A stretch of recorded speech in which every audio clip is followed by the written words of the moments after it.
Hello friends, I am glad to see you again. Today I will talk about the HOA that wants to buy my house for 17%.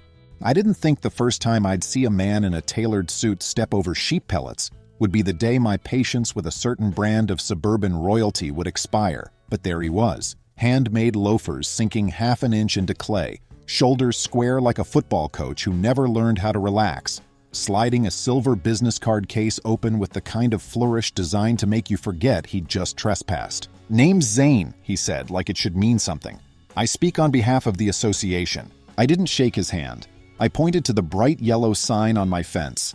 No soliciting, no trespassing. I'm not one of those nervous types who post signs as a bluff. I'd put up that sign after our county agent reminded me that a posted boundary keeps me square in local law if I have to remove someone. A man in a suit slipping through a cattle gate without a call is the kind of someone. "The what?" I asked, even though I knew. "The Homeowners Association," he said, and he gave it the sort of capital letters you could hear out loud.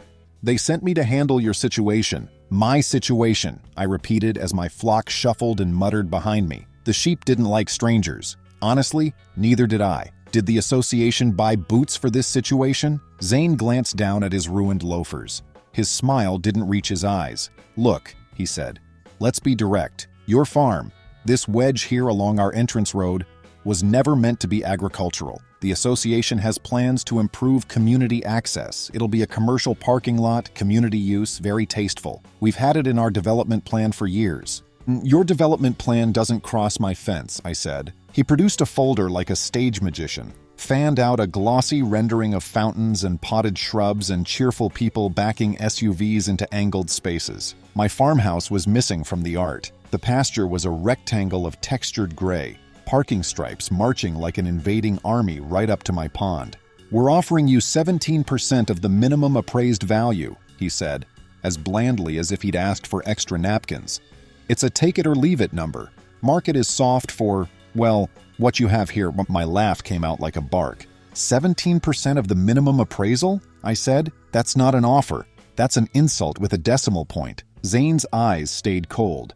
"You've got 90 days, he said. "After that, we'll have to escalate. The board wants this wrapped before summer. You'll save yourself a lot of time if you just move along. This area isn't suited for—" He looked at my sheep again, and I could see the words in his mouth before he swallowed them. "Livestock." "They want me to move out of their area so they can buy part of my farm and pave it," I said. "But I am the owner. This is my area. This is my home. And you, my friend, are trespassing. Leave, now." He didn't leave. He took on that bored look you see on people who think they're handing out reality. "You don't understand how this works," he said. "The association is a legal entity. We have covenants that supersede nuisance uses. The neighbors are complaining about smells, about tractor noise, about your rooster." "I don't have a rooster," I said. "Then a goose?" He looked uncertain. "Something that yells." A sheep bleated like a kazoo on purpose. Zane flinched. "You got a card?" I asked, and when he gave me one with his name, Zane Hollister, and a title I'd never seen before, Community Solutions Director, I took a photo of it next to his shoes sinking in my soil. "Good," I said. "This will look great in my incident report." I didn't slam the gate behind him. I closed it neat and clicked the chain. When I looked up, my neighbor, a retired paramedic named Tova, was watching from across the lane with a coffee mug and expressions. "You recording?" I asked. Tova tapped her phone. "From the part where he said escalate," she said. "You want me to send you the video?" I did. I wanted everything documented. I've lived long enough on the line between county and civilization to know that documentation is the difference between complaining and winning. I also wanted to call my attorney, a land use specialist with a voice like a tired cello and the patience of a saint. Her name is Marla, and she likes to say that most fights start because someone thinks the law is a suggestion. Marla didn't pick up right away. Monday mornings are a pile-up at her firm. I used the time to pour feed, check a fence where a cedar had fallen in last week's windstorm, and take a breath. My property is an old wedge of original acreage. The new suburb that rose up along the county road never bothered me until it voted itself a personality. Before the association, I sold eggs off a cooler by the mailbox and waved at joggers. Once the HOA took over, the joggers got replaced by small, fast SUVs and letters in my mailbox that used words like compliance and violation about a fence that's been here since my grandfather drove the first post. Marla called back while I was rolling a hose to the greenhouse. I gave her the short version. She was quiet for a long moment. "They offered you 17%?" she said. "I don't even know how they invented that number," I told her. "He said minimum appraisal, which I think is code for, we ran our own numbers on a napkin." "None of that matters unless they have eminent domain," Marla said, and I could hear her moving papers. "They don't. An HOA can't take your land.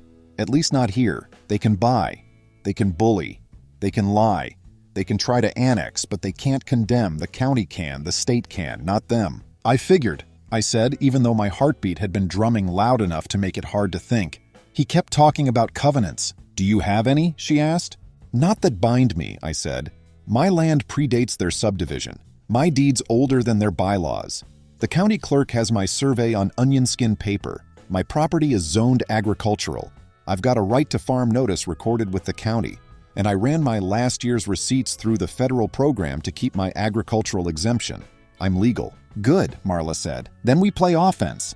I told her about Zane's trespass and the 90-day threat, about the parking lot render, about the faintest suggestion that anyone with my kind of life was a nuisance to people with their kind of garage square footage. She told me to gather what I had and come by. On the way, she said, "Stop at the county planning and zoning office and ask to see any preliminary submissions for a commercial use permit associated with the HOA's legal name." She gave me the name. It wasn't what they called themselves on their mailers. It never is. She told me to file a public records request for any emails between the association's board and the zoning staff in the past 12 months. "Our state has sunshine laws. You learn to use them. Also," she said, "do not respond to any more of their letters. Do not speak to their representatives without me present. If they show up again, call the sheriff. Trespass is trespass, especially with your sign-up." I packed a thermos, put the sheep in the lower paddock, told Tova I'd be back before evening feed, and drove into town with my farm truck rattling like an honest thing among the glass and steel. On the way, I thought about the parking lot picture.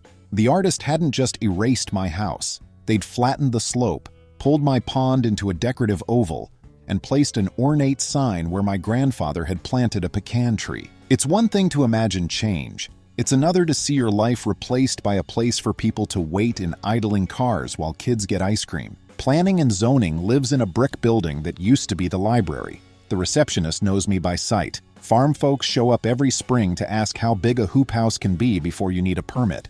She looked up Zane's outfit's legal name and raised an eyebrow. "They've been busy," she said, "but not about a parking lot." "What about annexation?" I asked, because that word had shown up humming under their letters since they printed the first one. She squinted at her screen. "They asked the county to redraw a maintenance map to make your fence line part of their common boundary for groundskeeping," she said. "That's not annexation. That's cheeky. It didn't go anywhere. Our GIS guy is a farm kid." I filed my records request, wrote my number down, and drove to Marla's office. She occupies a small suite behind a dentist. You'd never guess she can quote state code like it was scripture. She skimmed my videos, my photos, my notes. I'd labeled everything like a fuss budget. Date, time, who, what, where. Farming teaches you to keep track. "Okay," Marla said. "Here's the bones. Your land is zoned agricultural. The HOA doesn't govern you. Their covenants don't touch your deed. Their attempt to gatekeep an entrance road doesn't grant them any control over your frontage. If they want a commercial parking lot, they need a permit.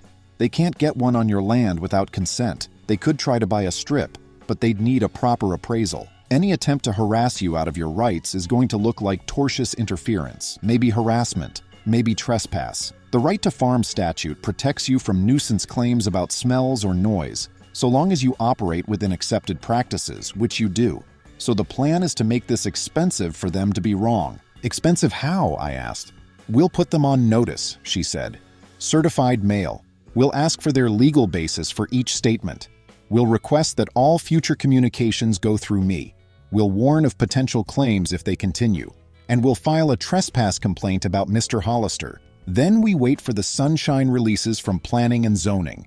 If they've been back-channeling, we use it. I am not a litigious person. I am, however, stubborn in exactly the way you need to be to run a small farm in an era when people think food lives in their phone." That night, after evening chores, I sat on my porch while the coyotes sang in the scrub and looked at the lights across the road. You can see the association's clubhouse from my front steps. It sits on a shallow hill with uplighting that makes it look like a museum of expensive opinions. I wondered if Zane was in there gesturing at a map, promising a fast path to a lot where people would park their cars and their cents. I don't think it's wrong to want nice things. I think it's wrong to think nice things are owed to you at someone else's cost. The next morning, my mailbox had a complaint in it stamped with the HOA's logo. It cited me for unauthorized signage on a neighborhood frontage. My yellow no trespassing sign was somehow now their business. It came with a fine. I took a photo, laughed, and drove it straight to the sheriff.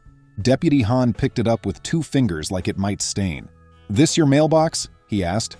"That's my road, my fence, my life," I said. "They have no jurisdiction." "Then this is attempted theft by deception," he said, writing on a pad. "Might just be ignorance. But they don't get to levy fines on land that isn't under their covenants. We'll have a word." I texted Marla a photo of the letter and the deputy's card. "Good," she wrote back.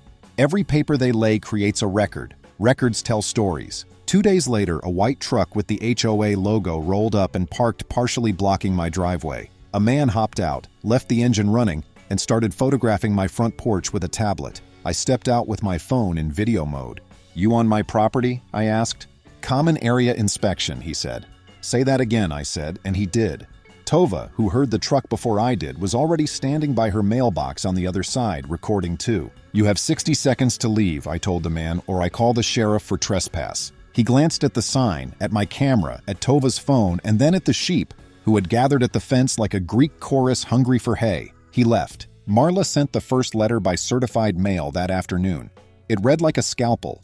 It cited state code. It named dates and times and asked questions only guilty people fear. It used, with perfect politeness, the phrases tortious interference, recorded right to farm protection, and intentional infliction of emotional distress, in the way a person uses a hammer to get someone's attention without yet swinging it. She copied the HOA's insurer's registered agent. She copied the county attorney. She copied the sheriff. The response came fast and predictable: denial, confusion, blame the contractor. Then Zane called me, ignoring every request to route communication through counsel. I didn't answer. He left a voicemail I saved to 5 places. He said with a controlled voice that I was not being neighborly. He said that the board had voted to stack fines. He said I should save myself trouble and meet him at the clubhouse. He said he could make this go away if I would just play ball. When I finally got my sunshine records back from planning and zoning, there it was. Emails from the association's president, someone named Lark, with the subject line, "Expedited Permit Request." They'd attached the same glossy parking lot render, and in their notes, they'd listed my parcel as pending acquisition. There was also a note that made my jaw clench. Owner non-compliant. Expect holdout tactics. As if I was the unreasonable party for not selling my house and most of my pasture for 17% of whatever imaginary appraisal they had conjured. Marla smiled a smile I wouldn't want aimed at me. "They documented their assumption they'd get your land," she said. "Perfect. Now we will document the consequences." We filed a formal complaint with the state's Real Estate Commission about misrepresentation in planning submissions. We filed a police report about trespass. We drafted a cease and desist for Zane personally.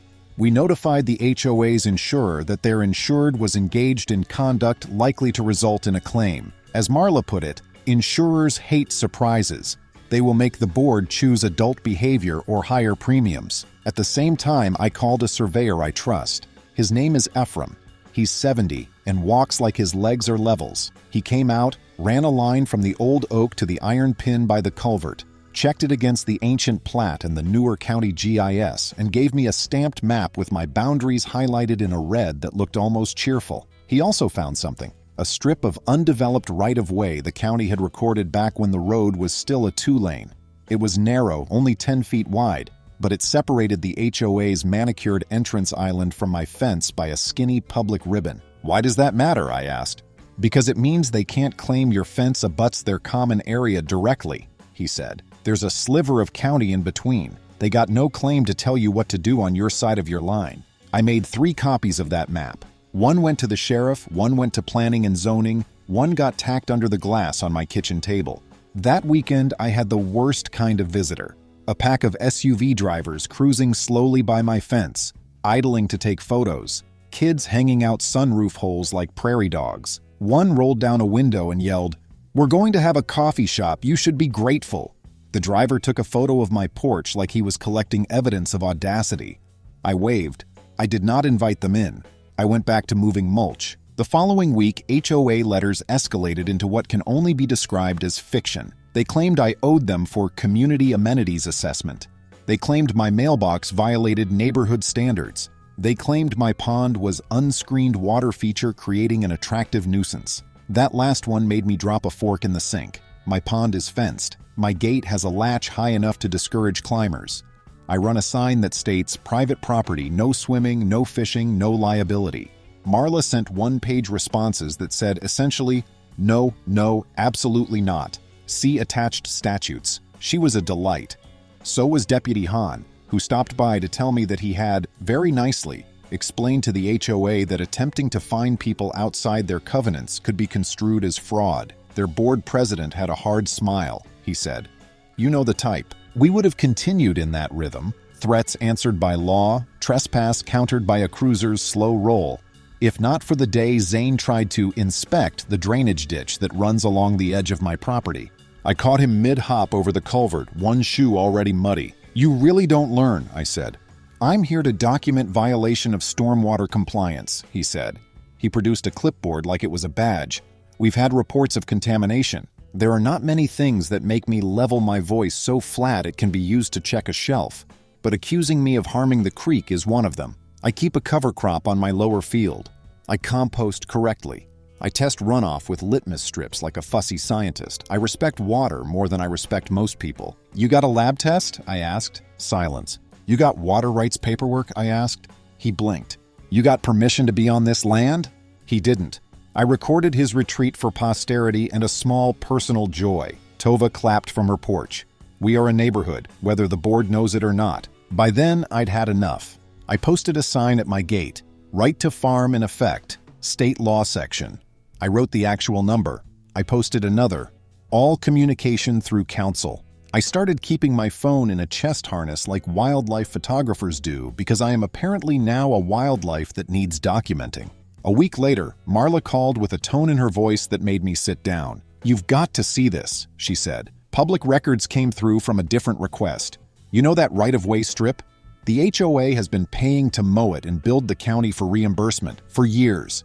They submitted photos framed very carefully to make it look like their guys were mowing your shoulder." "They got paid?" I asked, stunned. "Yup," she said. "The problem is that some of the photos include your fence and your sign. A reasonable person would conclude they knew exactly where the line was, which means when they called it common area in their letters to you, they were not mistaken. They were misrepresenting. You're saying, I'm saying we have leverage. That leverage turned into a letter to the county auditor and a courtesy copy to the HOA's insurer, explaining that the board may have submitted inaccurate reimbursements for public right-of-way maintenance. It also included, in a very polite paragraph, that those same people were attempting to coerce a private landowner into a sale at 17% of a purported appraisal while misrepresenting jurisdiction. Marla doesn't raise her voice in writing. She doesn't have to. The truth does the heavy lifting. The phone call that followed was not from Zane. It was from a woman named Dell, the insurance company's special investigator. She didn't sound friendly or hostile. She sounded like a person who likes files to make sense. "Would you be available for a site visit?" she asked. "I'd like to see the boundary and review your documentation." "You want to step in sheep pellets?" I asked. "I'll wear boots," she said. She did.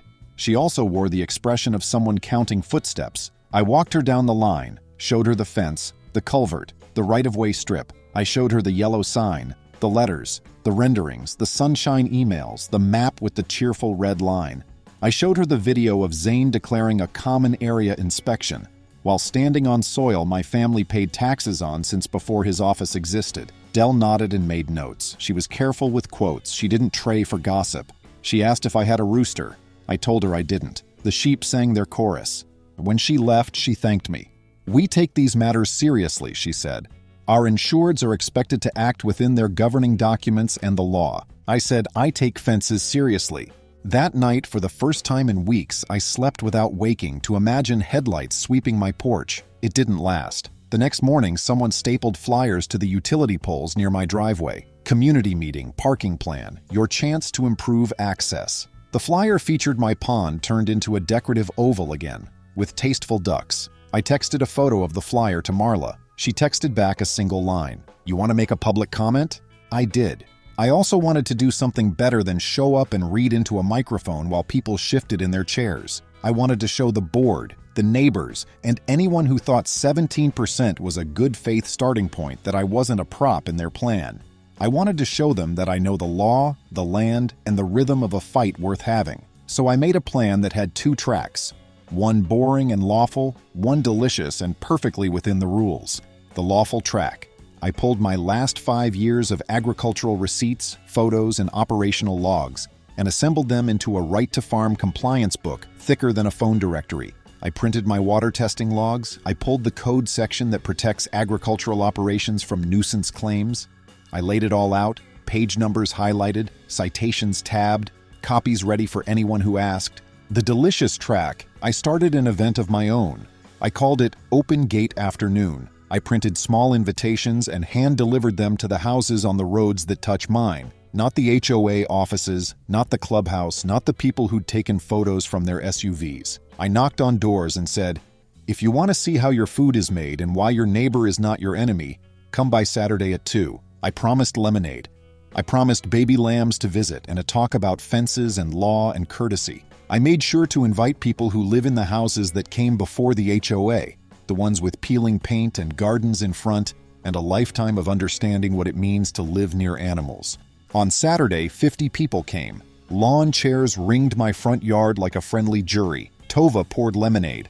Ephraim leaned on the fence and told kids about iron pins and boundary stones. I gave a tour and a talk. I said, I am not against progress. I am against erasing people. I am especially against erasing them at 17%. People nodded. A few asked good questions about runoff and smell. I showed them the compost thermometer like it was a baby. Halfway through, a small convoy of HOA board members arrived, clipboards held like shields. I greeted them with the same hospitality I'd give raccoons, a polite barrier and a flashlight. I said, this is a private gathering on private land. You're welcome to learn. You're not welcome to manage. They stood under the pecan tree and listened while I said the words, eminent domain doesn't belong to you, and watched people nod. When I was done, a woman with a sharp hairdo came up to me and said, you're making this harder than it needs to be. You tried to make it easy by insulting me, I said. That failed. She simmered quietly. Zane was not with them. I imagine he was somewhere slick, plotting. I closed the gate after the last neighbor left and felt a kind of quiet courage settle in. I am not a fighter by nature. I avoid conflict because conflict doesn't feed sheep. But there's a line between minding your business and allowing someone to draw a map over your house. The HOA had put a dot where I live and wrote pending acquisition. I was going to erase that dot with law and stubbornness and a little bit of sugar in the form of lemonade. The community meeting that followed was held in a rented room with bad carpet and a sound system that made everyone sound guilty. The board sat behind a long table with name tents, the kind of formality that tries to hide brittleness. Zane was at the end, whispering to a woman I recognized from the Sunshine emails, Lark, the board president. She looked like someone who makes lists that are all verbs. Public comment went as you'd expect. People who loved the idea of more parking because the street gets busy on Saturdays. People who thought a parking lot might attract undesirables, which was code for kids with skateboards. People who worried about traffic. People who didn't because they arrive everywhere in personal bubbles. I waited my turn, my compliance book in a tote bag, my boundary map tucked where I could see it to steady my hands. When I stood, I introduced myself politely. I said where I live without naming the land like a brand. I said, the board's plan includes a parcel labeled pending acquisition. That parcel is my home. The board's agent has told me to move out of your area so they can buy part of my farm and make it a commercial parking lot. They offered me 17% of what they call a minimum appraisal. I want it on the record that I am not for sale at 17%, 70%, or 107%. A murmur rolled through the room like a slow wave. I continued, I have deeds older than your bylaws. I am protected by state law, specifically our right to farm statute, which limits nuisance claims against agricultural operations properly conducted. I have a fence, a recorded survey, and a posted sign. Your agent trespassed. Your letters misrepresented jurisdiction. Your planning submissions listed my land as if it were already yours. That is not a development plan. That is a fantasy drafted over someone else's life. I lifted the compliance book. I brought documentation. If anyone wants to know how clean my runoff is, I have records. If anyone wants to know how many eggs I sold last year to local teachers, it's here. If anyone wants to see exactly where your land ends and mine begins, I have that. What I don't have is any legal document that gives your association the power to tell me to move, to fine me, or to cut a parking lot into my pasture. I took a breath and finished the only way that felt right. I am determined to protect my private property and my rights. You may not like that as much as you like the idea of coffee near the clubhouse.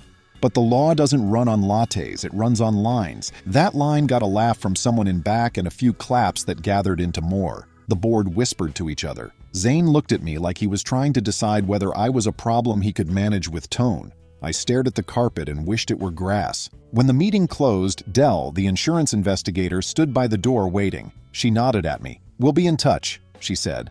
And that was all. It was enough. I walked out into a humid dusk and a parking lot, one of many in our town, full of cars that probably needed a map to find their way home. I wondered if they realized that every painted stripe is a decision that started at a table with a plan and a person more stubborn than someone else. I wondered if they realized how often the stubborn one is a farmer. That night, as I sat on the porch, Tova brought over a pie like a medal. "For your speech," she said. "And because I filed something too." "What did you file?" I asked, cutting us both slices as if pie were armor. "Petition to the county commissioners to review the HOA's behavior regarding that right-of-way mowing reimbursement," she said. I included photos, the ones with your sign in the background. "You're dangerous," I said. "I'm petty," she said, "but legally petty." The thing about fights like this is they don't end with a snap. They end with a sequence of snaps. Small defeats, small victories, people changing how they stand without admitting they moved. The first snap came a week after the community meeting, in the form of a letter from the HOA's insurer. It said they were initiating a governance review of the board's risk management practices. You could almost hear the premiums warming up. The county planning board put a hold on the HOA's entrance road plans pending clarification of property interests, which was bureaucrat for, "We read the receipts and we're not stepping in it." A week later came another snap of justice. A freelance reporter called about the encroachment of suburban governance onto legacy agricultural use. She nailed the phrase that made my sheep sound like civil rights icons. I agreed to talk if she also interviewed the county and the HOA. She did. I poured lemonade. The article didn't name the HOA, it didn't have to. It explained right-to-farm laws in dinner-table English and the difference between covenants and county jurisdiction. A photo of my big yellow no trespassing sign did plenty of speaking. My phone buzzed with kindness and a touch of heat. Zane called. I let it ring. Marla forwarded me a sudden reset relations email from the board's attorney, and that's when something clicked. It was time to play offense politely. I turned my fence into a syllabus. With the county's roadside planting guidelines in my pocket, I bought native shrubs and pollinator perennials and posted a sign. "This hedgerow is part of a working farm's conservation plan. Protected by state law. Please do not trespass." I planted on my side, close to the right-of-way, a green wall that taught boundaries without a single raised voice. The next morning, a county truck rolled up. Commissioner Doss stepped out in boots, admired the hedge, and said, "Not on my watch." Her advice? Keep it by the book, keep it public, keep receipts, keep humor. I promised I would. By lunch, an HOA letter arrived on heavier paper, as if weight makes words legal. They were postponing the parking lot vote to evaluate stakeholder concerns, and, in tiny type, adding a temporary parking surcharge for legal contingencies. Translation, they'd just billed themselves for their behavior. Then Ephraim showed up grinning with a manila envelope. He'd pulled an old drainage easement document recorded long before the subdivision, still active, running under the HOA's entrance circle and clubhouse lawn, granting the county full access for maintenance. I sent it to Commissioner Doss and Planning and Zoning with photos of silt lines after the last rain, and CC'd the HOA's insurer because Dell likes clean files. 2 weeks later, orange flags sprouted across the HOA's front lawn. County crews arrived with backhoes, cones, and patience. For 3 days, they legally peeled back sod, dug the ditch to proper depth, loaded truck after truck with muck, and kept traffic 1 lane slow. They never touched my fence. They didn't need to. It wasn't vindictive.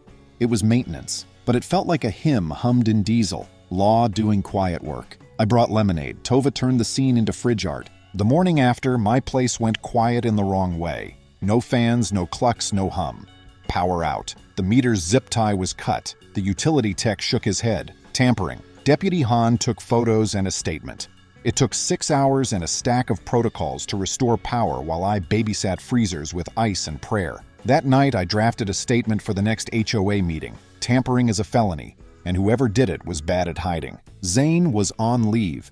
A young woman introduced herself as Merritt, Interim Community Solutions Director. Off the record, she said, Mr. Hollister goes too far. On the record, I said, trespass is trespass.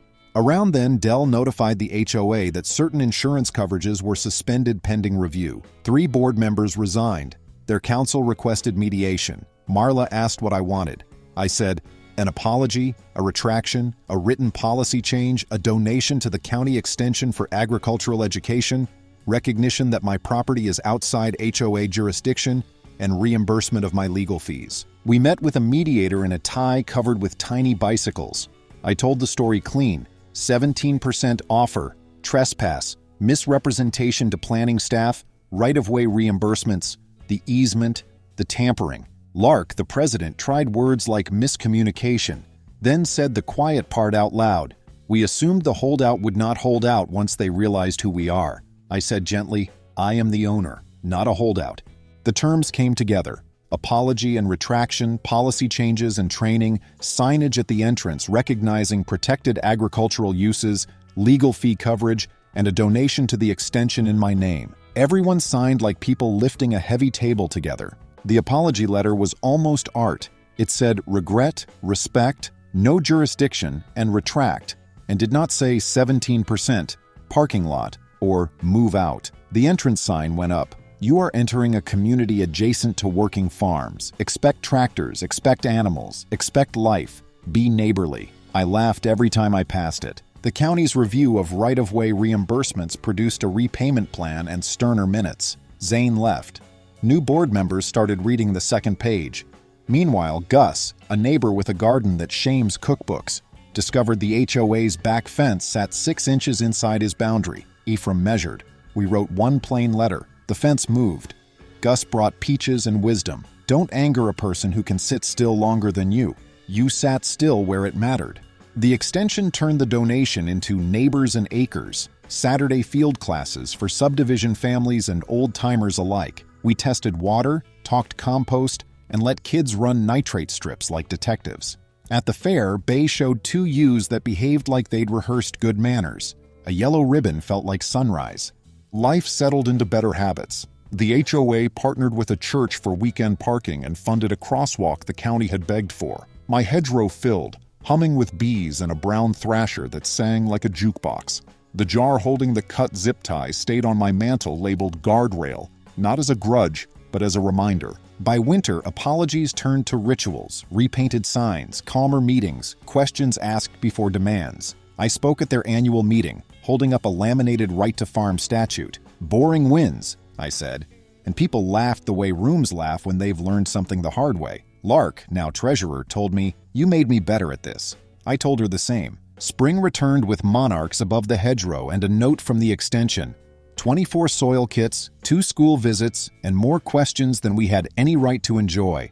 Thank you for the spark. If you stood by my gate, I'd point at the hedge, the culvert, the map, the jar, and say, stubbornness grew up into stewardship, and if anyone in polished shoes ever arrives to tell me to move out of their area so a parking lot can stripe my pond, they'll meet the same person as before, only steadier, armed with law, maps, neighbors, bees, and a sign that keeps getting repainted. A ritual of humility. The fence is not where your wishes end, the fence is where my rights begin. That's the lesson, the ending, and the reason the sheep still sing at dawn. Friends, thank you. See you soon.